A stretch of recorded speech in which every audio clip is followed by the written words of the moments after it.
নমস্কার সকলকে। সুধী মিত্রগণ, এখন আমরা আলোচনা করব ঈশ উপনিষদ এবং উপনিষদের মাহাত্ম্য।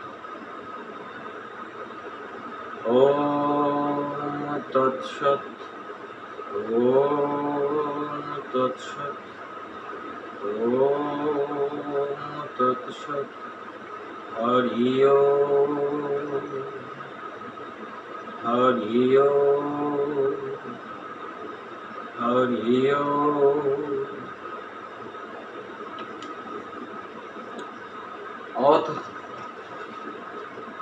উপনিষদের মাহাত্ম্য।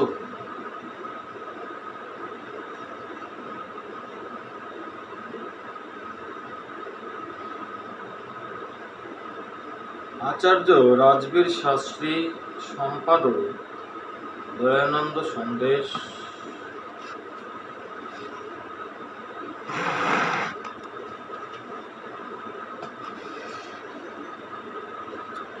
মানুষ সাংসারিক দুঃখ দ্বারা সন্তপ হয়ে সৃষ্টির আদিকাল থেকে পরম শান্তি তথা শাশ্বত সুখের খোঁজ করছে বা সুখের সন্ধানে ছুটছে। সাংসারিক ভোগের সুখ ক্ষণিক তথা নশ্বর হয়, সেখানে শাশ্বত সুখের আশা করা মরুভূমিতে মরীচিকাকে জল মনে করার মতো। সাংসারিক ভোগ সমূহ ভোগ করতে করতে মানুষ সারা জীবন অতিবাহিত করে, কিন্তু পরম সুখ প্রাপ্ত করতে পারে না। মহারাজ ভর্তৃহরি ঠিকই বলেছেন, ভুক্তা ন ভুক্তা বয়মেব ভুক্তা। অর্থাৎ ভোগ সমৃদ্ধের ভক্ষণ হয় না, বরং তা আমাদেরই ভক্ষণ করে। অর্থাৎ জীবন সমাপ্ত হয়ে যায়, তবু ভোগ বাসনার তৃপ্তি হয় না। ভগবান মনু মহারাজ বলছেন, ন যত কামানো মুখ ভোগেন সাম্যতে ভবিষ্যা কৃষ্ণ বর্ধেব ভুয় এভাবেই বর্ধত্তে। মনুস্মৃতি 2য় অধ্যায়ে 94তম শ্লোকে বলছেন, কামনা মানুষের কখনো শান্ত হয় না, বরং কামনা সমূহ পূর্বাপেক্ষা আরো বৃদ্ধিপ্রাপ্ত হয়। যেমন গীত দ্বারা অগ্নি বা আরো প্রজ্বলিত হয়ে ওঠে, তদ্রূপ ধন সম্পদ সমৃদ্ধ দেশগুলো এই কথার প্রত্যক্ষ প্রমাণ দেয়। ওই দেশগুলোতে ভৌতিক সুখের কমতি নেই, তবু সেখানে প্রকৃত সুখ এবং শান্তি কোথায়। এজন্য উপনিষদকার বলেছেন, ন বিত্তেন তর্কনীয় মনুষ্য। কঠোপনিষদে 1ম অধ্যায়ে 2য় বললেন 27তম শ্লোকে বলছেন, মানুষ সাংসারিক ধনাদি বস্তু দ্বারা কখনো তৃপ্ত হতে পারে না। সমস্ত বৈদিক দর্শনেরও লক্ষ্য এটি যে মানুষ শাশ্বত সুখ অর্থাৎ মোক্ষ কিভাবে লাভ করতে পারে। সংসারের প্রাচীনতম শাস্ত্র ঈশ্বরীয় জ্ঞান বেদে পরম সুখ ও মোক্ষ লাভের উপায় হচ্ছে শুদ্ধ অন্তঃকরণের দ্বারা ধর্ম অনুষ্ঠানের মাধ্যমে পরম ব্রহ্মকে জানা। বেদে বলা হয়েছে, যজুর্বেদে 31তম অধ্যায়ে 18 নং মন্ত্রে বলছেন, থমেব বিদ্যিতাতিমিতুমেতি নান্য পন্থা বিদ্যতে হরা আয়স্য ছায়াহমিতম ঐশ্বমিতু। অর্থাৎ পরম ব্রহ্মকে জেনেই মানুষ দুঃখ এবং মৃত্যু থেকে উত্তীর্ণ হয়ে মোক্ষ লাভ করতে পারে, এছাড়া অন্য কোনো উপায় নেই। কারণ সেই পরম ব্রহ্মের আশ্রয় বা শরণ অমৃত বা মোক্ষ সুখপ্রদ, আর তার অকৃপা অর্থাৎ উপাসনা না করাই মিথ্যরূপ দুঃখেরই কারণ। সেই পরম ব্রহ্মকে জানা বা লাভ করার জন্য ঋষি মুনিগণ জীবনভর তপস্যারত হয়ে যে জ্ঞান বা ব্রহ্মজ্ঞান লাভ করেছে, তারই সংগ্রহ উপনিষদ গ্রন্থে রয়েছে। এজন্য একে ব্রহ্মজ্ঞানের উৎকৃষ্টতম গ্রন্থ মনে করা হয়। উপনিষদ শব্দে যৌগিকার্থ এই কথা সমর্থন করে। উপনিষদে উপ ও নি দুই উপসর্গ যথা সদল ধাতু আছে, যার অর্থ হচ্ছে উপ স্বামী পুন নিতরাং সিদ্ধন্তি প্রাপন্নবন্তি পরমং ব্রহ্ম ইয়া বিদ্যায়া সা উপনিষদ। অর্থাৎ উপনিষদ সেই বিদ্যা যার দ্বারা পরম ব্রহ্ম সম্বন্ধে জ্ঞান লাভ করে তার নৈকট্য লাভ করা যায়। আর উপনিষদ ব্রহ্মজ্ঞানের প্রতিপাদন করার কারণে ঈশানী নামেও প্রসিদ্ধ হয়েছে।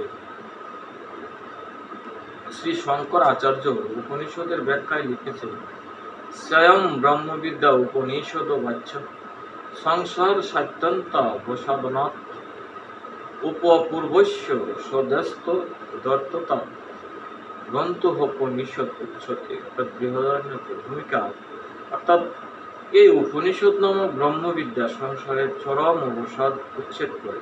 অর্থাৎ এই যে উপনিষদ পঠন পাঠনে সংসারের সমস্ত অবসাদ ও বিষণ্ণতাকে উচ্ছেদ করে বা সমূলে নাশ করে। এই জন্য এই গ্রন্থকে উপনিষদ বলা হয়। উপ এবং নি উপসর্গ পূর্ব সৎ ধাতুর এই অবসাদন অর্থ, কিন্তু এটি সত্য নয়।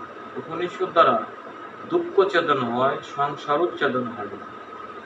এই বিদ্যা অত্যন্ত গৃহ হওয়ার কারণে রহস্য নামেও জানা উচিত। ব্যাকরণ মহাভাষ্য মহামণি পতঞ্জলি উপনিষদকে রহস্য নাম দিয়েছেন। রহস্য নাম দিয়ে লিখেছেন, মহাভাষ্য পুষ্প চতুর্বেদ সংঘার সরহস্য বহুধা ভিন্না মহর্ষি পরিণী জীবিক উপনিষদ দা গোপনীয় অষ্টাদ্বৈতী সূত্রে উপনিষদ শব্দে গোপনীয় অর্থ প্রয়োগ করেছেন। উপনিষদ তীর্থগত, অর্থাৎ কোনো কথাকে লুকিয়ে অথবা রহস্যাত্মক করে চলেছে। এভাবে উপনিষদ বিদ্যার রসাত্মক স্বরূপই প্রকট হয়। কঠোপনিষদে নচিকেতার তৃতীয় বরদান রূপে আত্মবিদ্যার জিজ্ঞাসার পর যমাচার্য নচিকেতাকে অনেক প্রকারের প্রলোভন দেখিয়েছেন এবং শেষে তাকে যোগ্যতম বিদ্যাধিকারী মনে করে আত্মবিদ্যার উপদেশ দান করে। এই বিদ্যার বিষয়ে বলছেন, আশ্চর্য বক্তা কুশলহস্য লব্ধাহ হশ্চর্যস্য জ্ঞাতা কুশলানুশিষ্ট। কঠোপনিষদের প্রথম অধ্যায়ে দ্বিতীয় বলির 7 নং শ্লোক বলছেন, এই বিদ্যার উপদেষ্টা শ্রোতা দুজনই বিরল বা দুর্লভ। আত্মতত্ত্বের সাক্ষাৎকারী কোনো পুরুষই এই বিদ্যার উপদেশ প্রদান করতে পারেন, অন্য পুরুষেরা সমর্থন বা পারেন না। আর নায়মাত্মা প্রবচন লক্ষ্য কঠোপনিষদে প্রথম অধ্যায়ের দ্বিতীয় বলির 23 নং শ্লোকে এই শ্লোক অনুসারে আত্মজ্ঞান পরমেশ্বরের কৃপা দ্বারাই লাভ হয়। ভারতীয় তত্ত্বদর্শী পরমাত্মা দ্রষ্টা ঋষি মুনিগণ এই রহস্যাত্মক বিদ্যাকে পূর্ণরূপে জেনে বিশ্বকে সর্বপ্রথম উপদেশ দিয়েছিল। এই জন্য ভারত দেশকে বিশ্বের দার্শনিকগণ আজও আধ্যাত্মিক ক্ষেত্রে বিশ্বের গুরু মানে। এই উপনিষদ বিদ্যা দ্বারা বৈদিক ধর্মাবলম্বী নয়, বরং অনেক বিধর্মী এবং বিদেশিরাও এটি পাঠ করে মন্ত্রমুগ্ধ হয়েছেন। ইসলাম ধর্ম অবলম্বী দারাশিকোহ মুঘল সম্রাট আওরঙ্গজেবের জ্যেষ্ঠ ভ্রাতা উপনিষদ সিদ্ধান্তকে শুধু স্বীকারই করেননি, বরং ফার্সি ভাষ্যতে এর অনুবাদও করেছেন এবং সেই সিদ্ধান্তকে নিজের জীবনের সর্বস্ব করেছেন। ম্যাক্স মুলার, শোপেনহাওয়ার, গোল্ডস্টাকার প্রমুখ পাশ্চাত্য পণ্ডিত মুক্তকণ্ঠে উপনিষদের প্রশংসা করেছেন।